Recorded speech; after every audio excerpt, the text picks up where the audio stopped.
All right, you dirty dogs. With the 53-man roster being announced last week, let's talk about defense. What we all want to talk about. Defense, baby, because defense wins championships. Defense wins championships? Haha, your mom must be the worst team in the league. Wait, why? No. Roll the intro.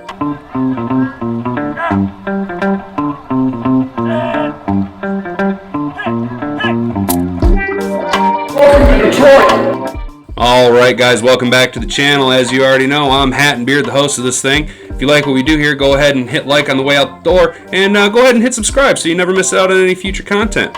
Let's talk defense, baby!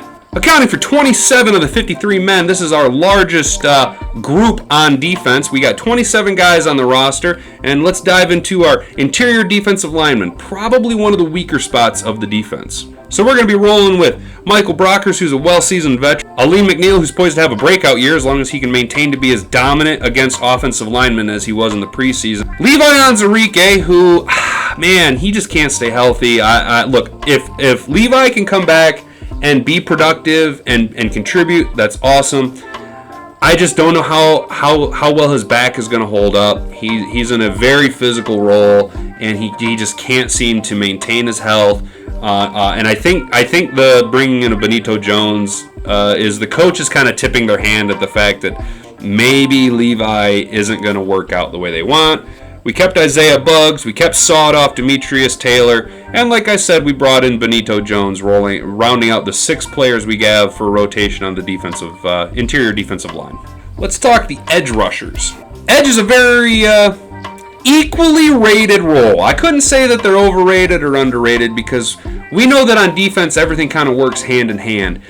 Your corners will be better if your defensive ends and line can get more pressure on the quarterback, but also your defensive ends and defensive line can play better with better corners that can hold coverage.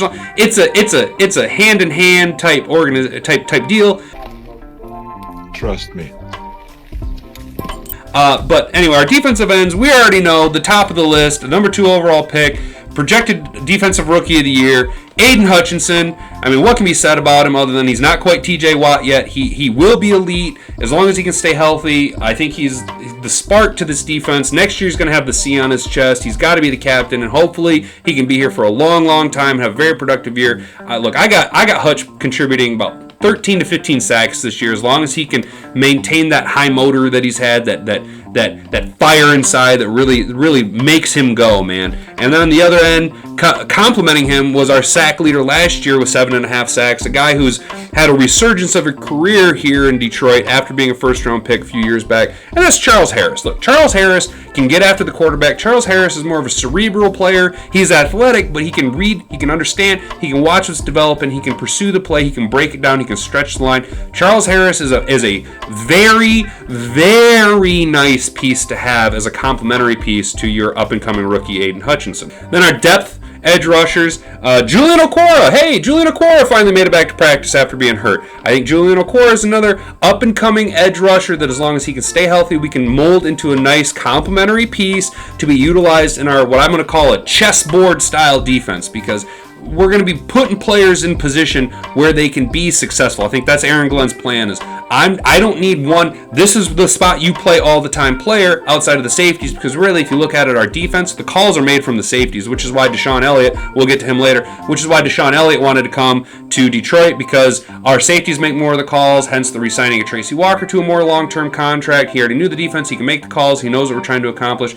Our defense is what I call chessboard style defense, where we're going to put players here, here, and here because they can excel at this moment in this scenario, right? So we're going to be moving players along, and I think Julian Okora is a nice piece to have, a nice tool to have in your toolbox, right? Julian Okora has that potential.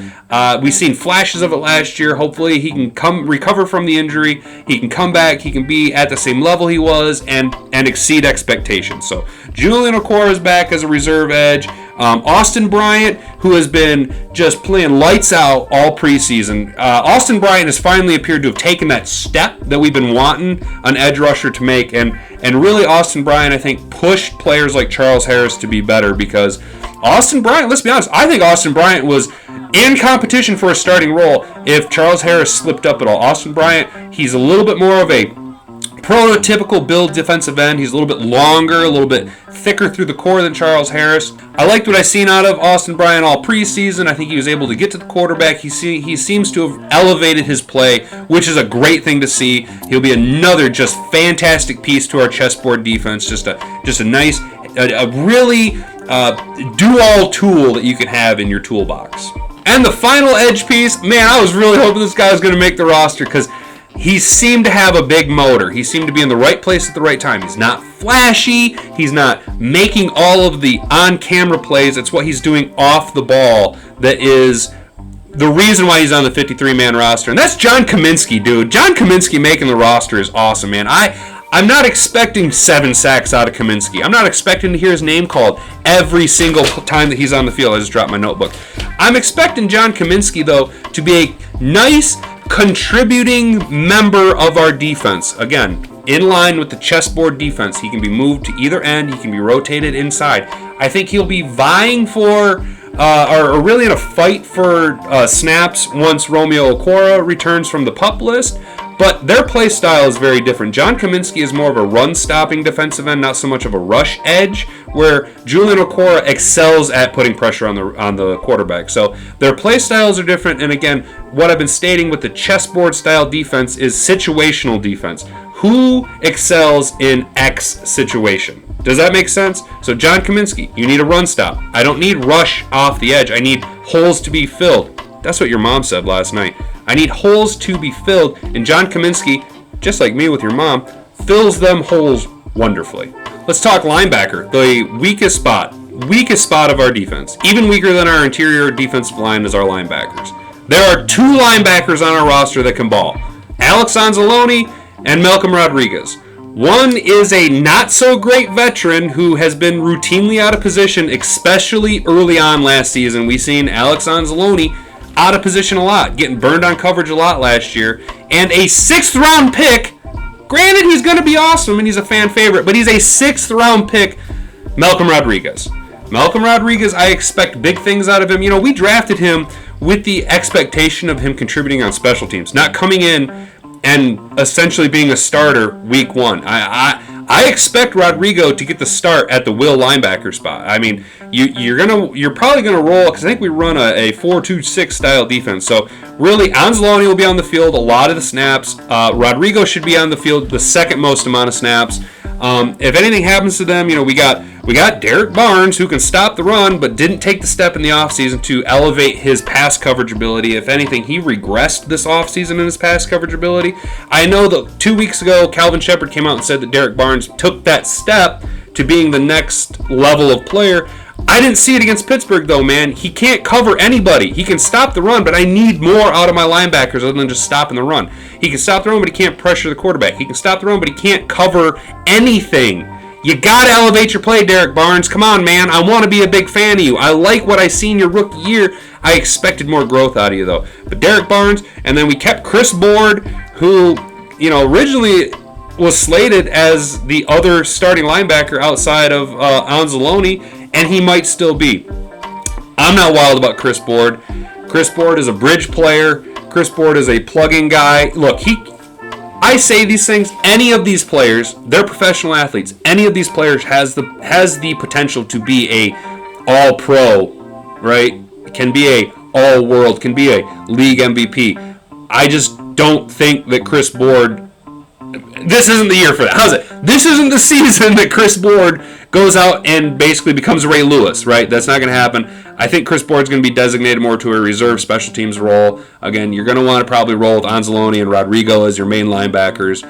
They just emphasize and embody what Dan Campbell's about. And Rodrigo is just such a fan favorite, man. I mean, we all love Rodrigo, and I think he will be something special, but he's still a 6th-round rookie. And the last linebacker that we kept was special teams player Josh Woods. I don't expect to see him take many snaps on defense. He is a special team specialist, really. He is good, just like Anthony Pittman, who we kept on the practice squad. He's really good at getting downfield, making tackles in space, defense, reading defense, making the calls, maybe not really your strong suit, dude. But, we've seen players before excel on special teams and then get elevated to a starting role, and then they get their bag in the offseason. Look at Jalen Reeves Maben, man. He was a special team standout for the Lions for 2-3 years there. He started the majority of last year because of injuries and just the depletion of talent on our defense. And look, he got his bag in Houston. So, it is possible for these special teams players to elevate their play and become the next starter or high target valued free agent. But this season, it's not going to happen, Josh Woods. Unless, again, just like Chris Board, injuries and you guys, have some otherworldly experience that changes things for you. But that'll round out our linebackers. We ended up keeping 5. Again, we typically roll with 1 or 2 because we play a lot of defensive backs, nickel and dime. Speaking of defensive backs, let's talk about our defensive backs. We're going to get into the corners first before we talk about the safeties. Our corners will be, we all know who the number 1 corner on the team is. Amani 2-4, right? Amani Aruwariye? I can't say enough about Amani Aruwariye. He's long, he's lanky, he can cover, he's got great hands for a DB, man. Amani 2-4 is our number 1 corner. He's pretty shut down if you ask me. Amani 2-4 is on the cusp of becoming a perennial Pro Bowler. He's got the skill set, he's got the talent. He just needs the defense, again, the chessboard defense. He needs players to be put in position where he can excel on coverage. Jeff Okuda beat out Will Harris for the number 2 spot.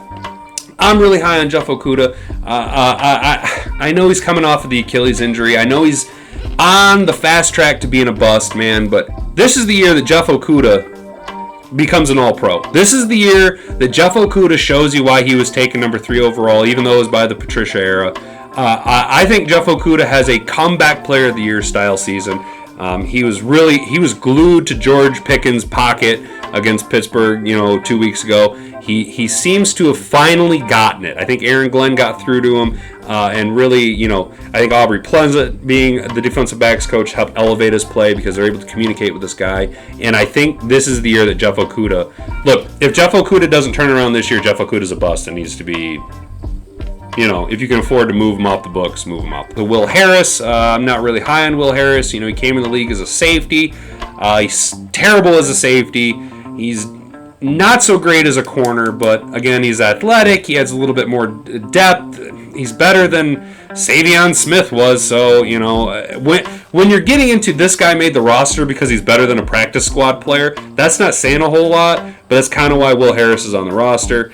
We kept Bobby Price. I think Bobby Price played okay in the preseason and did enough in training camp to not only impress the coaches, but impress me. I'm just a nobody YouTuber yelling into a camera. I'm not the GM or player personnel or coach of an NFL organization, but Bobby Price looked decent.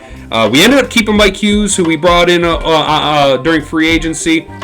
I thought Mike Hughes started the preseason and mini camp off really, really bad, but he is actually able to turn it around against Pittsburgh. He played great on special teams, and the limited action he got on defense, he played pretty decent. So I'm glad that we kept Mike Hughes. He has a good amount of depth and skill level, as well as he's more veteran than, say, Savion Smith or A.J. Parker. So he's seen more. He knows the league a little bit better. He knows play style a little bit better.